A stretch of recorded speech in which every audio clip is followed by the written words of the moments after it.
Right. Well, good afternoon, everyone. I hope everyone had a great holiday weekend if you all traveled or took any time off. Really excited to have the conversation today. My name is Daniel Mai. I am the Vice President of NCNOMA. And today we have some great speakers on our panel to celebrate Asian American Pacific Islander Heritage Month for our Passing the Torch series. So this is our next installment. If you joined us in the last couple of sessions, I think we heard from some really great voices and learned about some really great cultures, between Virginia NOMA and NCNOMA. This was a partnership that Virginia and North Carolina NOMA partnered since last year to really raise the voices and really the concept was to have a conversation about just the journey throughout the professions within architecture and hearing from senior level leadership with kind of emerging professionals within the field. So we've continued that, expanded, created a more diversified content since last year, and I'm just really excited to continue that on. So thank you everyone for joining us this afternoon. So without further ado, I'll introduce our panelists. So first, we have Alisa, who is from Virginia NOMA, and I'll just introduce like your names, and then I'll let you kind of talk about your backgrounds. So I have Alisa, Dharshyani, and Tzu, and they're coming in with really I think eclectic backgrounds, and I think they'll really add a lot to the conversation today. So like I said, I'll turn it over to Lisa to start off to kind of share a little bit about her background and her journey within the architecture industry.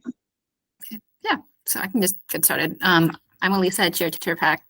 That's like the Americanized version of my last name. I'm Chinese Thai. I graduated from Virginia Tech with a BArch in 2018, and then I started working at Clark Nixon. Took me a little bit of time to like start my first job, and that was in I think March. So I was there for about 3 years before I switched to HGA, which is where I'm at now. I also just got licensed, I believe, in February now. So that was like a nice thing to get over the hump of. Yeah, and then I'm also thank you. And I am Chinese Thai American, culturally Thai-ish, but blood-wise I'm Chinese, but I'm also like a specific region of China, so I don't speak Cantonese or Mandarin at home. It was like it's called Teochew, or there's like also like a Mandarin pronunciation of it, but like I think whenever I get asked like what I am, it's always like a this and this and this. So yeah, so I think I'm excited to be part of this and kind of contribute to this discussion. Tzu, do you want to go next? Okay, sounds good. My name is Tzu Chen. I currently have a couple of jobs. I'm the South Regional Director for the ACE Mentor Program. And then I'm also an architectural photographer. For those of you who don't know the ACE Mentor Program, it stands for Architecture, Construction, and Engineering. And what we do is to expose high school students to the AEC industry to see if that's something they might be passionate about. In terms of my heritage, I was born in Taipei, Taiwan. So when they say Asian Pacific Islander, I would be a Pacific Islander. Taiwan is an island right off the coast of China. And then I immigrated here when I was 4 years old. So I had about 4 years in Taiwan, and then the rest of my upbringing was in several states. First, New Jersey, which I try not to talk about much. And then Virginia, from middle school through college. I went to Virginia Tech. A lot of folks on here did as well. And then I guess my career side would be in Raleigh. So, Dharshyani. Hi, my name is Dharshyani Jackson.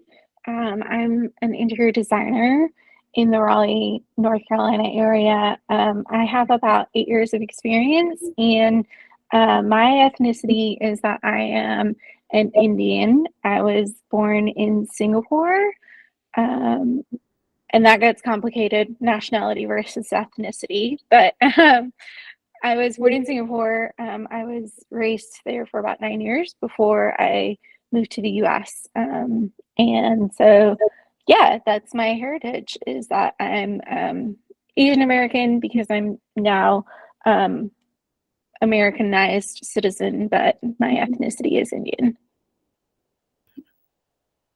And going into the where are you from, Alisa, that you were talking about, I have such troubles with that because I've been all over the world. I was born in Singapore, but then my stepdad was part of the Singapore military, and I grew up in New Mexico. That's how we ended up in the US. And so I spent about a third of my life in each places, whether it's Singapore, whether it's New Mexico. I have a deep love for like Mexican food that runs pretty high, along with my love for my ethnic food, Indian food, but also Singapore is so multicultural that you can convince me to eat Asian food pretty much any given time of the day. So that's very complicated for me to answer, in that, like, I also agree, like, I don't really know how to answer that question without being like, do you have 10 minutes? Yeah, exactly. Yeah, and people ask like, "Oh, where are you from?" And then you're like, "What? Where am I from originally?" Or, all that. Why am I today? Yeah. Yeah, I think it was like something that I found kind of funny. Like, I forgot to mention, I was born here, but every time I get asked that question, it's like, well, I was born here. Like, I grew up in Virginia. Like, so this is all I know. Like, I've gone back to Thailand and China, but China, I can't even remember anything about. Thailand, like, I went in 2018 and it was completely different from like what my mom can remember. So it was just, I feel like culturally, I feel very Asian American, almost at sometimes more American than anything else. But then when like we're kind of having conversations with other Asian Americans or other like people of color, there's a different like level of camaraderie that you wouldn't necessarily get if you're American, no hyphen, something else. So I think that's like kind of a funny story. Going into like the discussion of like what does heritage mean to you personally, but I think you just touched on it, is that like I have a really hard time with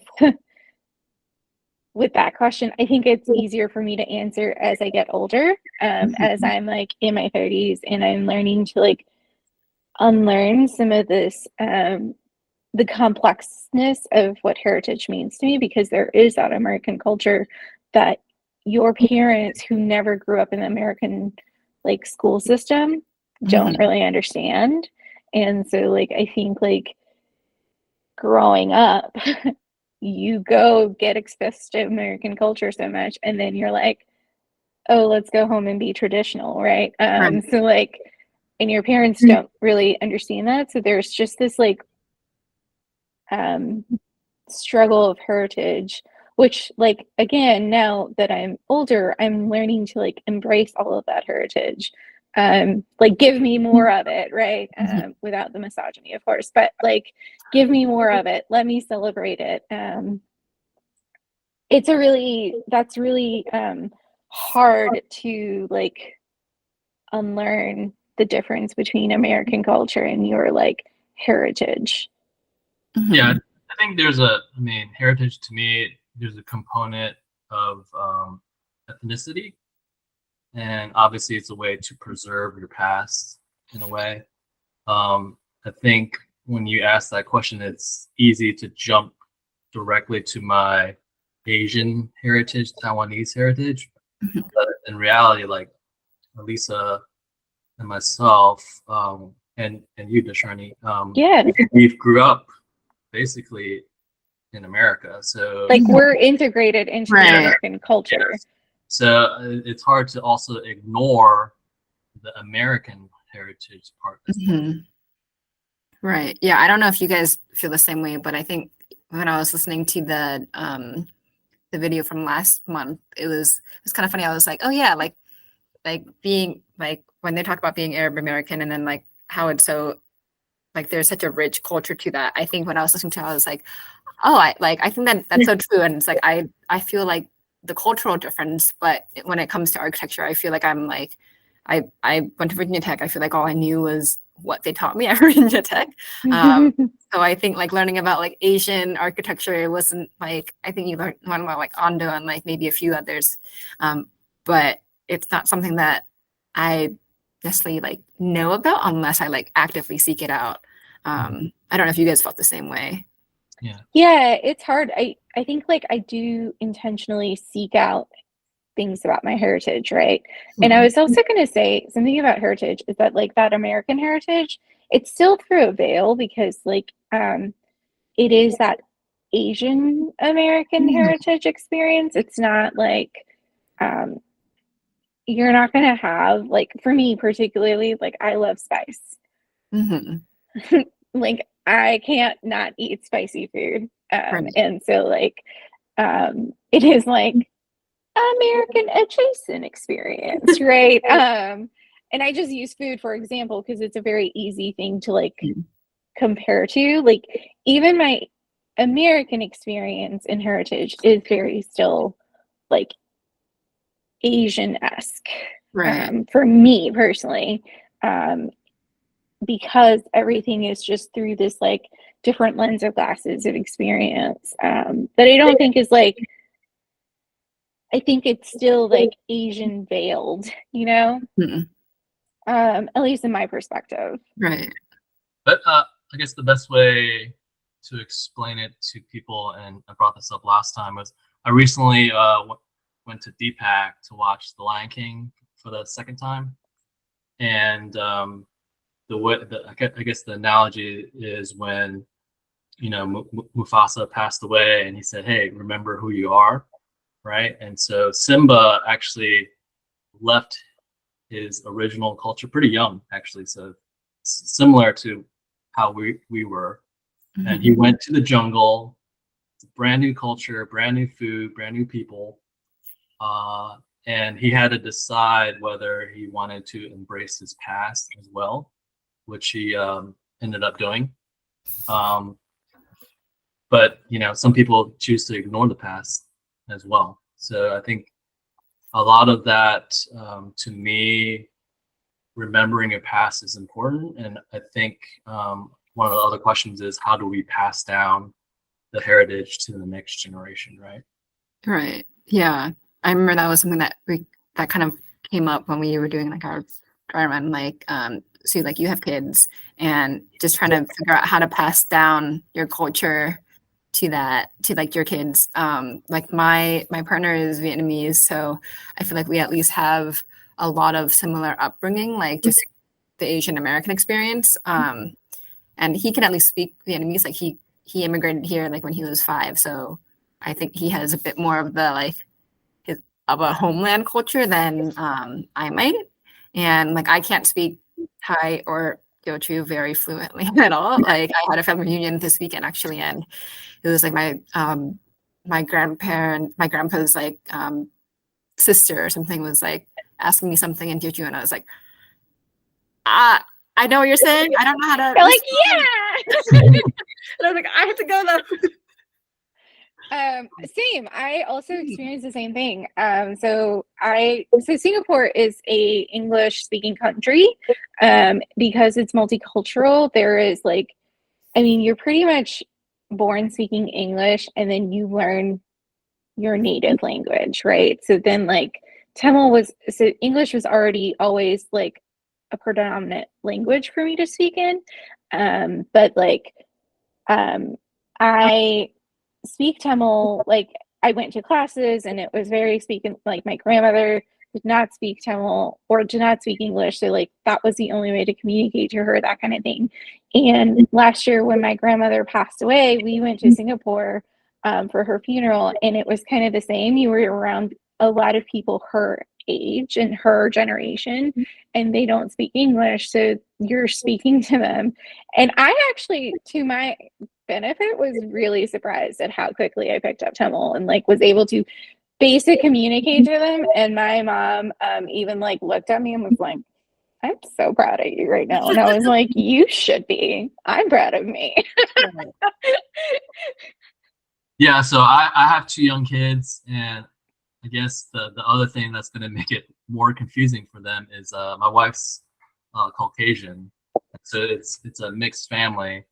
I will say, you know, my Chinese, Cantonese, Mandarin, I understand both because my parents spoke both. Funny enough, I grew up speaking Mandarin, and then my parents used Cantonese as their adult secret talk. So I picked that up when I was young, and so when I want their attention, I speak Cantonese. That's right? so great. Funny. That's so awesome.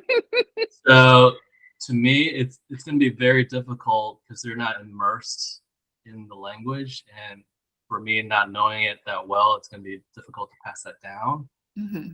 We'll say, you know, me and my wife have talked about it. I think it's important for them to understand where they come from. So obviously, like, low-hanging fruit is getting them to Taiwan or Hong Kong, the places that my family was from, and understand that there's a whole nother world out there, which is important. I think what enriched my life, like living somewhere else in the beginning of my life, is understanding that the US isn't the only thing. Unfortunately, that's how people think sometimes. It's like, Right. Yeah.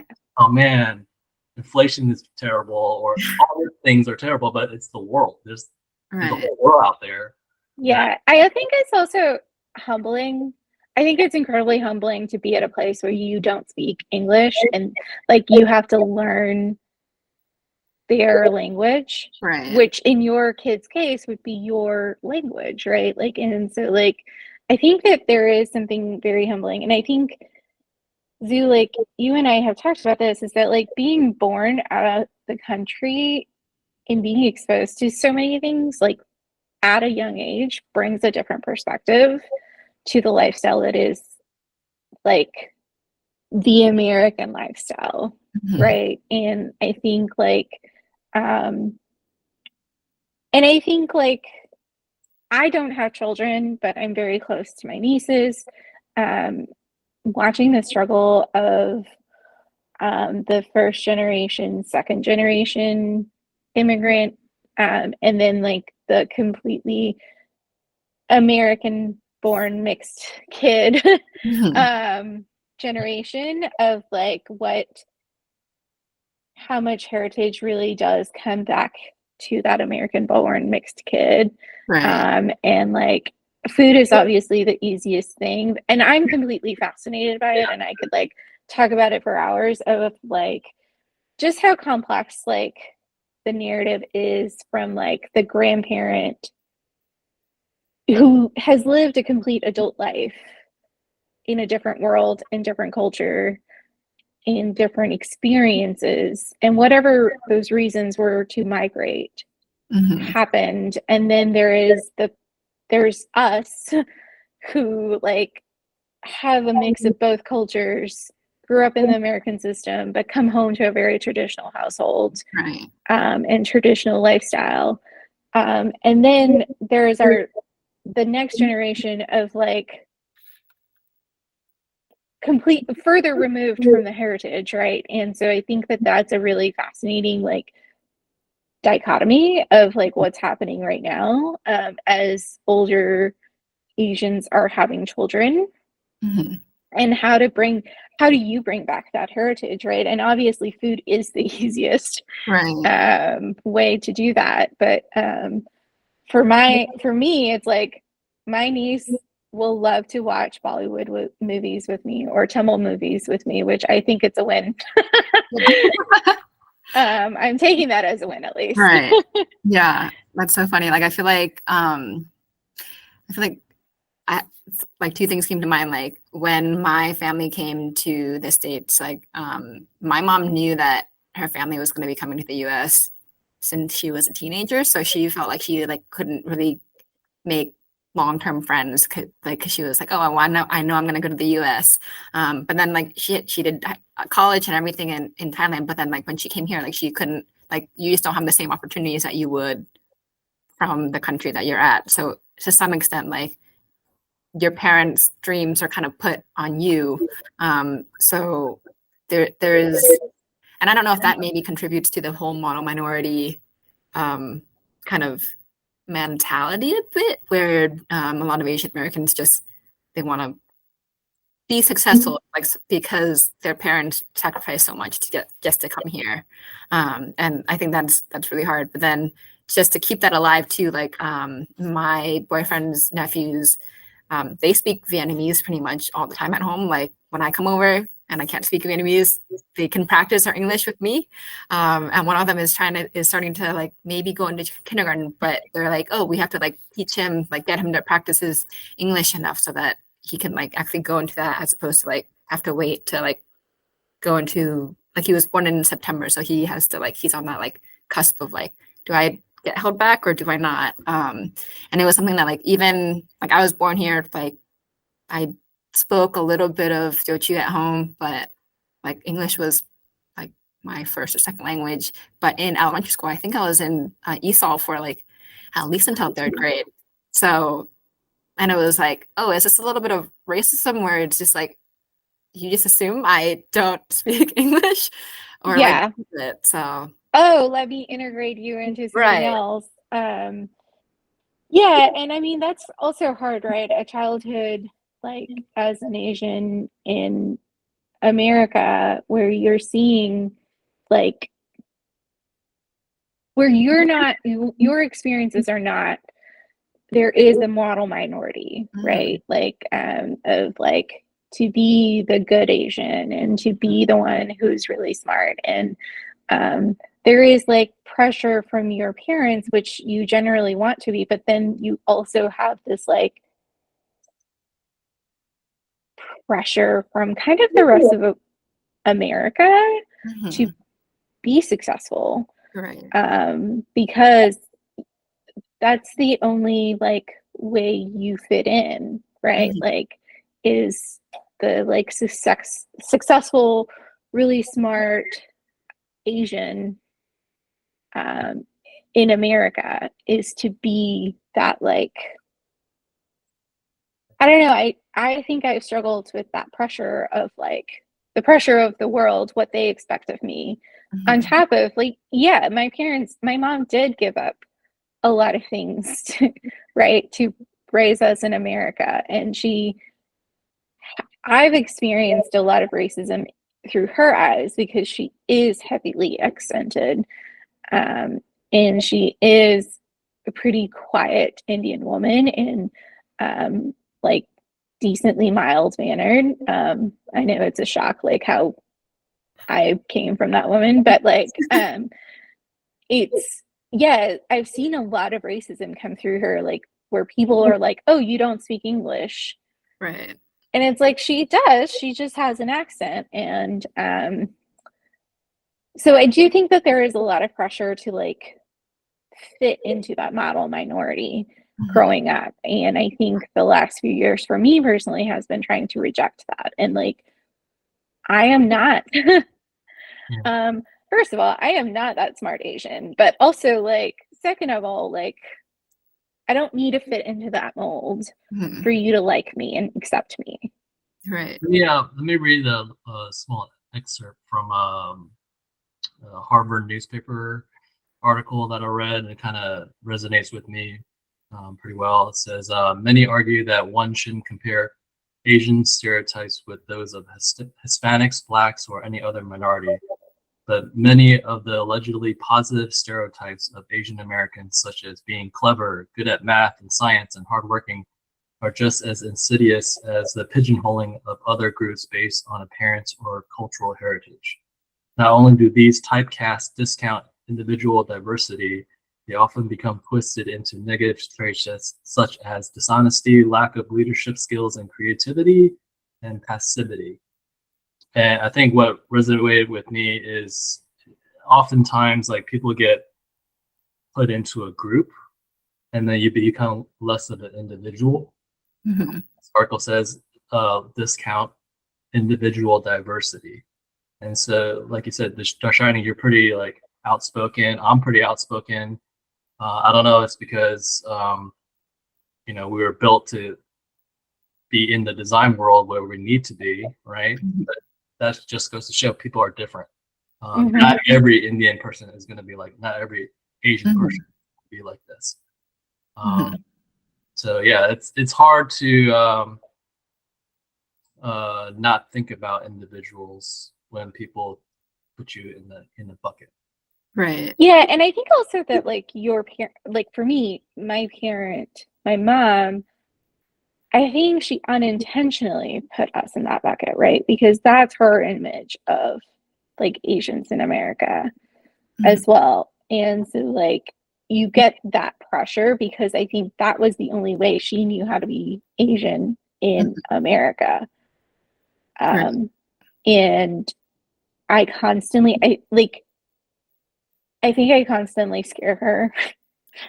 And my sisters constantly scare her because we're very outspoken, but we are also like pretty loud and proud about like our heritage. Right. And like I currently have like my traditional Indian jewelry piercings, and she's like, what will the world think of you? And it's like, it's okay. Like this is okay. Like we're okay to be who we are, right? Like I think that's okay. I think part of it, maybe part of the issue is people might not have been exposed to enough Indian people. Yeah. Right? Like so their idea of Asians is this because they've only seen 2 Asians in their life. Right. Correct. And you are like for them, you are that like that image of Asian, right? And so I think that's really hard for my mom. And I think she's not like against it. I think she's just scared because I think she grew up raising us in a world that was like pretty racist to her, I would say. And so like she's scared for her daughters of like the criticism. Right. Yeah. I think it's also like I was just gonna say, I think it's kind of funny that like we're talking about being kind of the one or like the one Asian that that people know. So I think like I think there's not as much diversity in the industry as any of us would like. So I think it's something else where it's like we want to be ourselves, we want to be our individual, like and not necessarily fit just into like the mono minority or be like, oh well, like if I'm louder, like will I be representing like Indian American designers like this? Like it's such a like hard kind of balance to be like, well, no, like I'm just me. I'm just being myself. Like I'm not trying to represent like other Asian American designers. Like I can be myself without having to represent other people. But I think that's hard if there isn't other people to even compare to. Yeah, and I think things like this are important, right? Like I think having panel discussions, I think having awareness, like I don't necessarily want to blend in. I definitely don't want to blend in, but I also don't necessarily want to be the token Asian person that you know, or the token Indian person that you know. And I say that because I say those distinctions because most people will argue with me that India is part of Asia, right? So like India is part of Asia. So I do struggle with like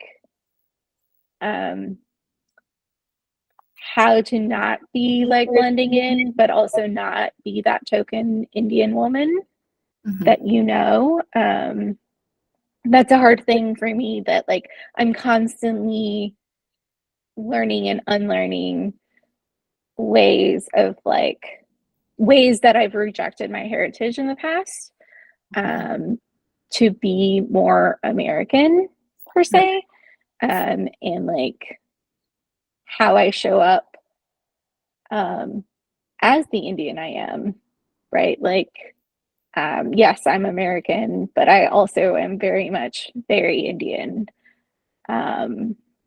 And so like I do think of like I constantly struggle with that version of myself. Right. So I'm just jumping in since we got a quick question from the chat. And I thought it was very aligned with what you all are talking about right now. So Ian asks, how are you able to show up as your authentic selves in your workplace, and as well within the profession itself? So I will answer really quickly, and then I think I'll jump off. Is that I think this goes back to like I honestly think I do struggle with showing up authentically as like how do I not be. Some days I'm okay if I'm the only Indian in the room and I show up as, and I end up being the token Indian woman, because it means that other people do get to see me and do get to like, that there's more visibility. And some days it's complex and I don't really want to be that token Indian woman, and I just want to be an interior designer and being seen as that. So I think like for me that answer is complex because that's hard. That's a hard thing, right? Like to battle. Mm-hmm.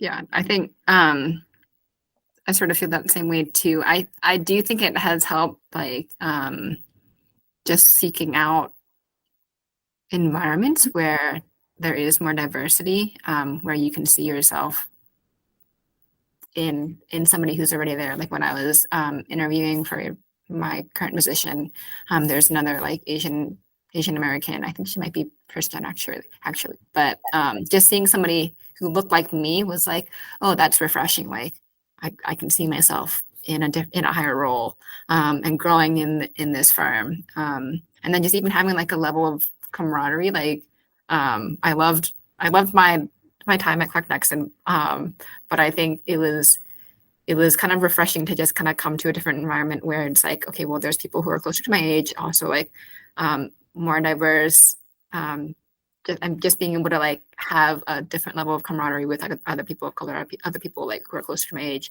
that I can just be natural and not necessarily be like, oh, I just have to be professional all the time, and just be on like that. So I think that's helped.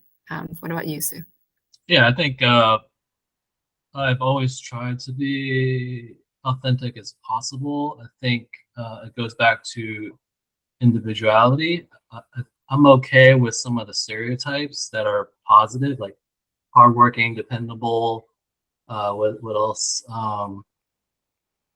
Clever. I mean, those are okay, and I'm okay owning those. But then I think people need to see the other side of it, where there's individual personalities, right? Mm-mm. This is me, and not every Asian person is gonna be like this, right? So I want people to see me as an individual and not, oh, I'm the Asian person, or these are the Asian people in the office, right? When I'm described. Yeah. Yeah, for sure. I agree with that. I think like there is humanity behind those personalities, right? So I want you to see the human in me, and make your decision like that, rather than the like. I love my heritage being celebrated. I just don't want it to be viewed as a token. Right. That's the struggle. Mm-hmm. Yeah, I think I don't know if it's necessarily a struggle, but I think it's one of those things where it's like I don't want to just be caring about equity as like oh, well, it's like we're people of color, so we like that's something that it's inherent, like it's something that we're always thinking about. It was something funny that one of the interns that just started, he was asking me like, oh, is equity like, has it been a thing? And I was like, I don't know, like I guess it feels like it's been a thing for a while, because it has been for a while, and it's something that we've always just been aware of. Maybe it didn't have a term, but we've always been aware of being like other, like we obviously don't look white. So Yeah. that's an automatic thing. Yeah, it's unfortunate, now every company has to have DEI as part of their mission or one of the things they do. Right. On the other flip side of that, it's treated as separate. Right. Now we're going to talk about DEI after all the things that we talked about that can already include those things built into it, right? So yeah, that's something I've struggled with, especially like me being part of the ACE national nonprofit. We do have a DEI statement, but to me, I've been a mentor for a long time. We've always done it, right? So it feels like now people are like, oh, now you're doing it, but the thing is, we've always done it, and we're trying to push diversity. So yeah, it's one of those things that are unfortunate. And then the other thing too is now everyone's being asked to be on these diversity panels like this is the only thing we can offer. Right. Yeah. Like I don't want to be pigeonholed. Like I have other values. I want to maybe I want to be known for the sustainability. And it's something that it's like, well, I don't know if it's just like, here's a role that isn't filled yet, and like you can go into it. So, and it's something I'm passionate about as well, but like there's other passions. So Tzu, I do think one of the great things about you is like you're showing that like you're being an example of like Asian American leadership, and like an example of that, like, hey, like I'm representing it like even that it's like, oh, I'm representing, but it's like that shouldn't be what it is. Like it's nice to see somebody like who looks like me in a position of leadership, and it's not necessarily like you're representing all of us, but it's like it's nice to see something to aspire to. Yeah, absolutely. And I'm gonna make a pitch for the ACE Mentor Program. It's across the country, 70 plus chapters. We have chapters now in Canada as well. And like I said, when I was practicing and licensed, I was also a mentor for a very long time, 15 years. And I think the reason why I did it for so long, and I still stay in touch with the students I've mentored. It's hard to say students, but really now they're adults themselves. And love to see the transition from adolescent to adulthood.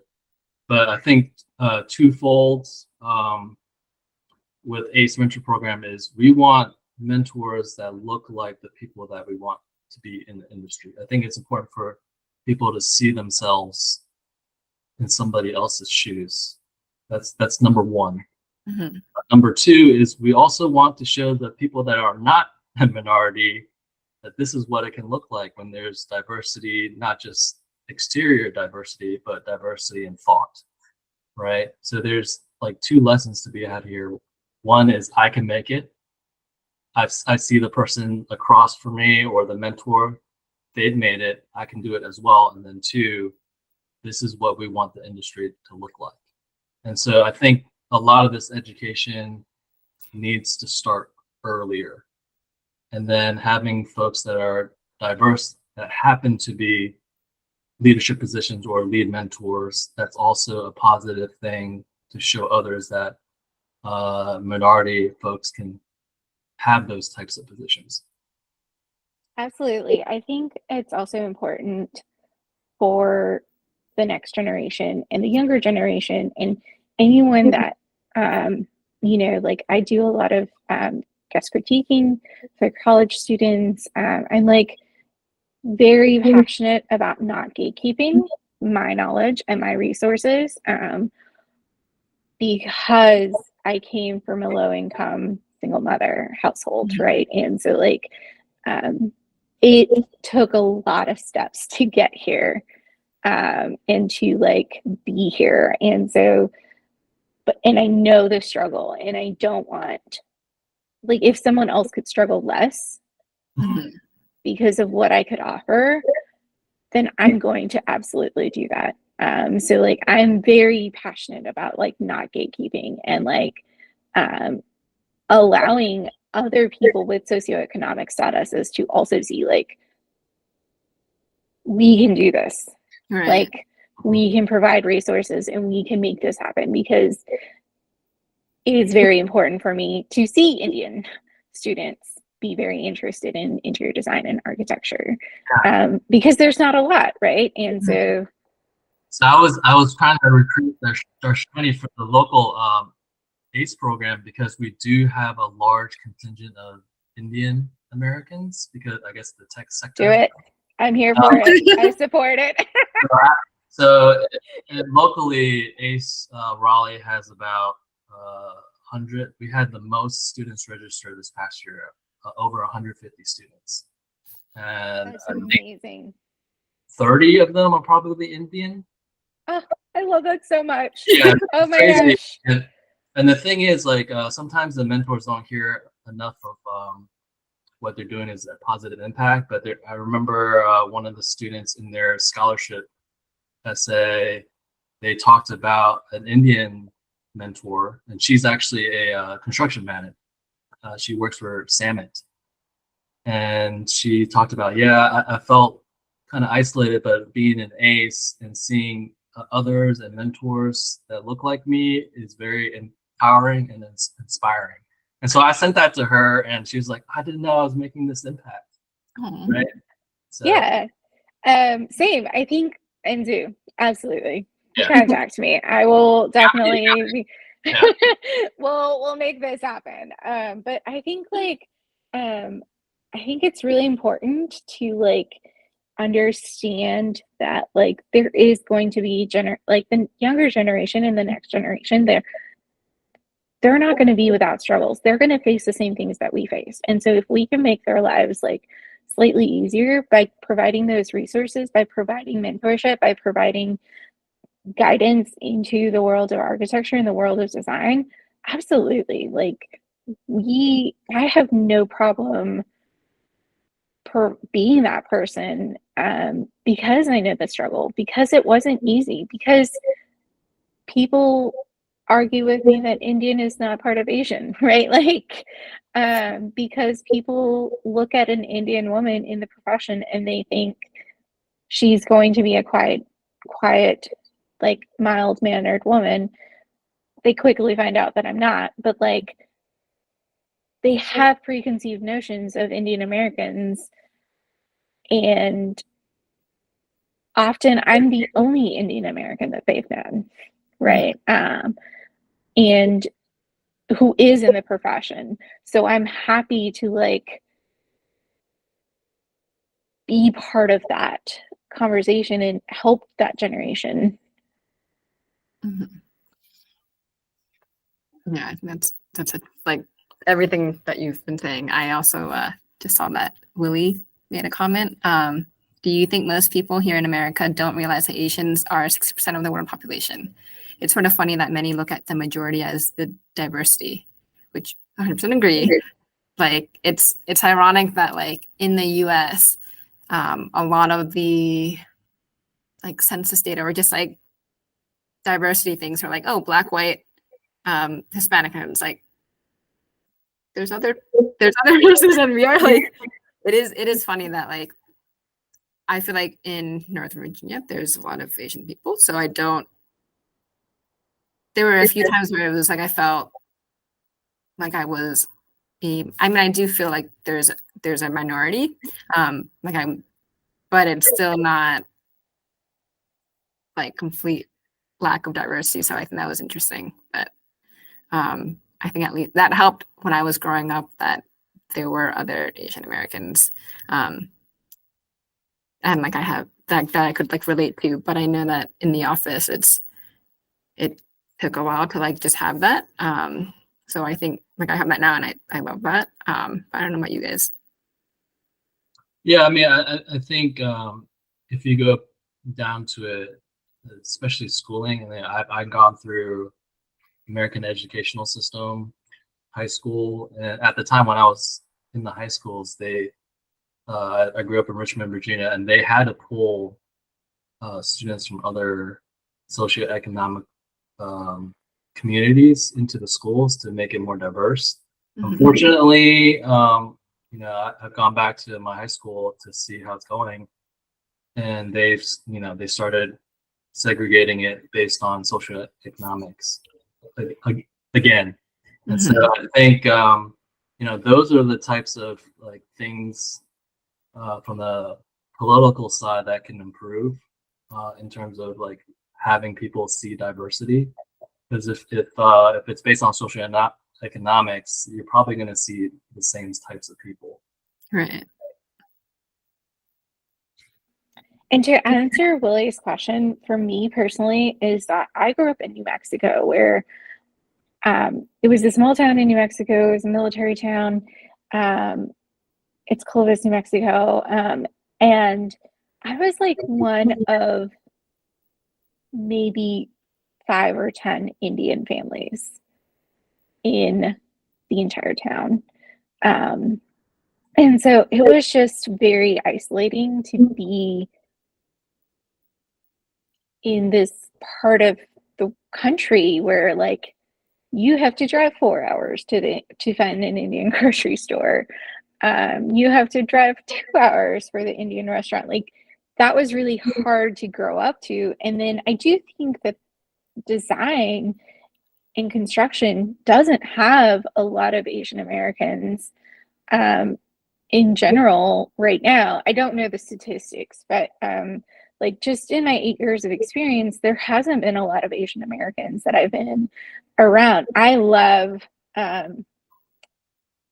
like Alisa said, that camaraderie of like, oh my God, people like no people that I can like make jokes about.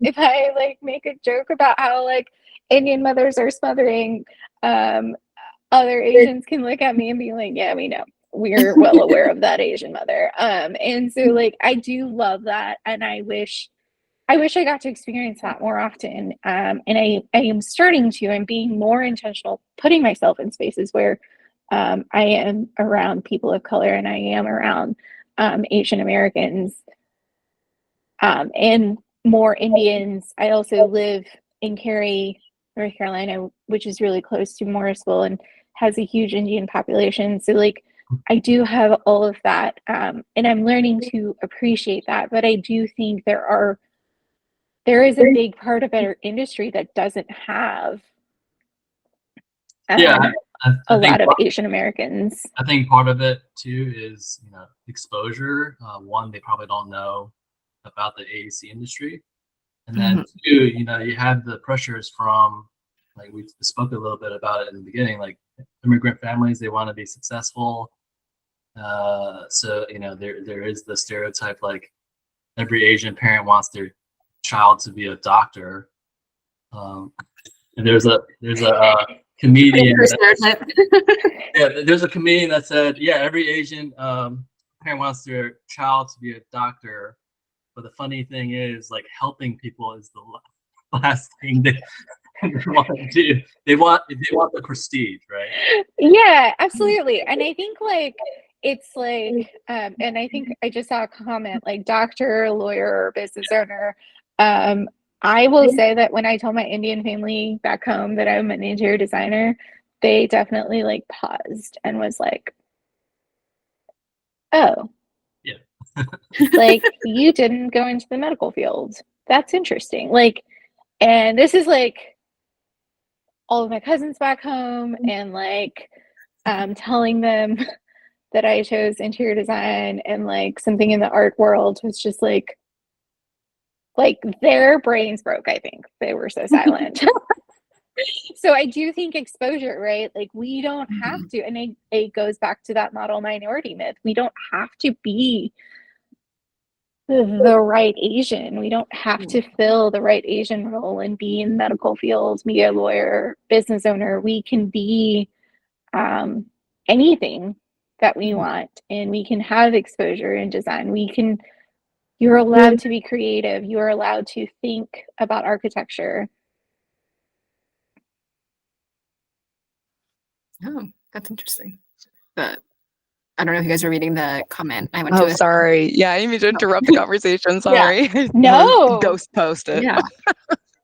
But No, yeah, I I think- mean, I think that kind of speaks volumes is that, Mhm. so I guess I had a different experience from a lot of folks where I did go to a STEM high school in Northern Virginia, and there was was 1% Black population and 65% Asian or Asian American population. But I guess to speak on what you were just saying is that a lot of those folks, although some were born in the United States and came from immigrant parents, and some were born elsewhere outside the United States, but I don't recall a single person who went into the AUC industry. It is all, everyone went into tech, everyone went into medicine, and then yeah, some went into like business, but more like the startup kind of tech adjacent kind of business owning. So that, I mean, and just an interesting statistic. Yeah. Yeah, it's hard just that pressure to fit those stereotypes. Like the doctor one is like Absolutely so crazy because Asian parents, the last thing they want to do is go to a doctor. I know. He's like, My make it current make struggle sense. right now. Make it Telling make my sense. elder mother that she should go to like a regular checkup is like fighting for my life. They just want to take my money. But my son or daughter could be a doctor. That's funny. We have about 5 minutes left. Are there any other additional questions from the audience for our wonderful panel today?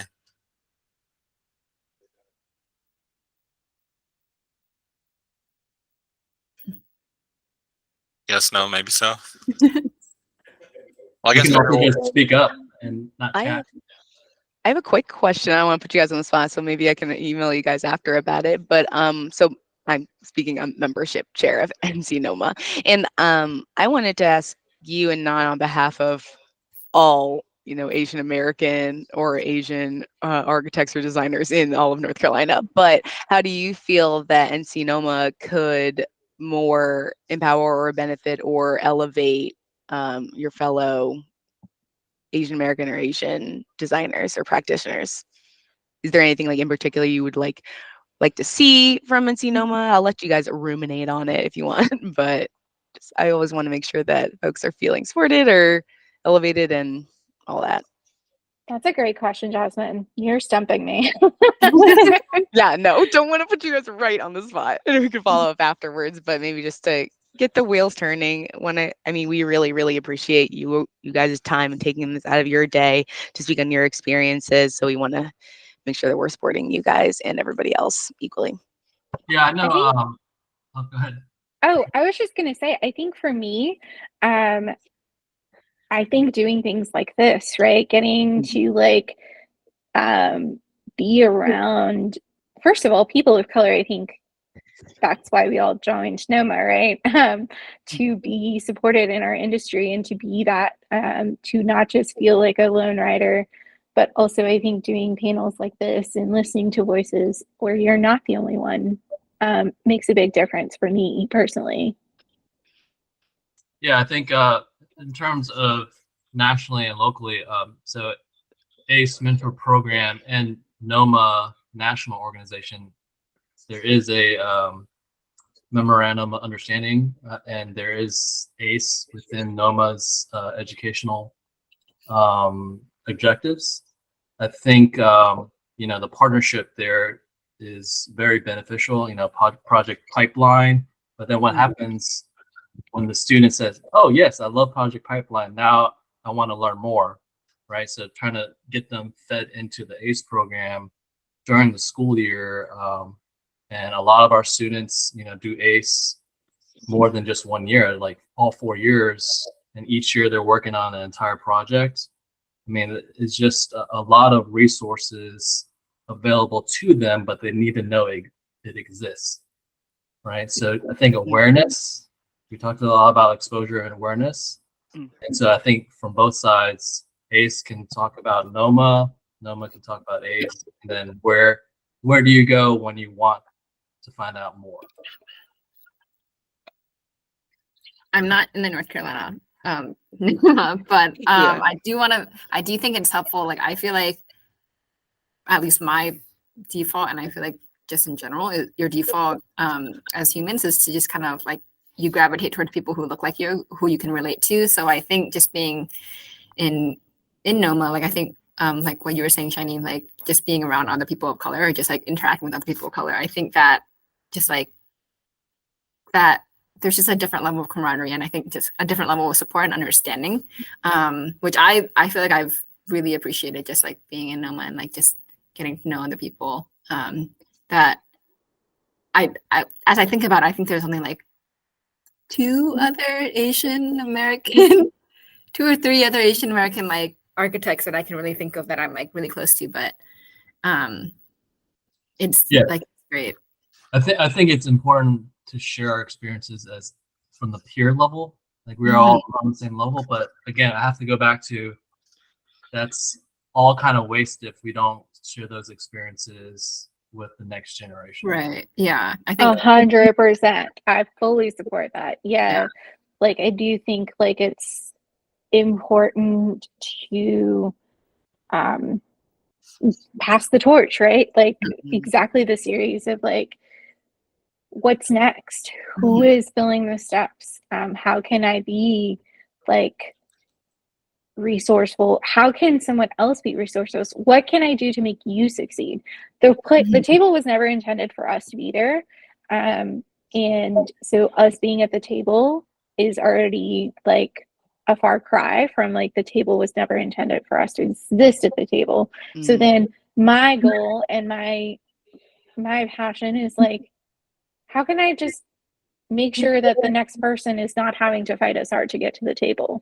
Like, there's always going to be a spot for me, in my personal experience, for the next generation at the table. So how can I, as a person, as a human, make sure that table, which was never intended for any one of us, other minorities, that was never intended for us, that they don't have to work as hard, right? Like, that they don't have to fight all the fights that I had to fight to get to the table, because like, that's important. I think they bring incredible value to the table.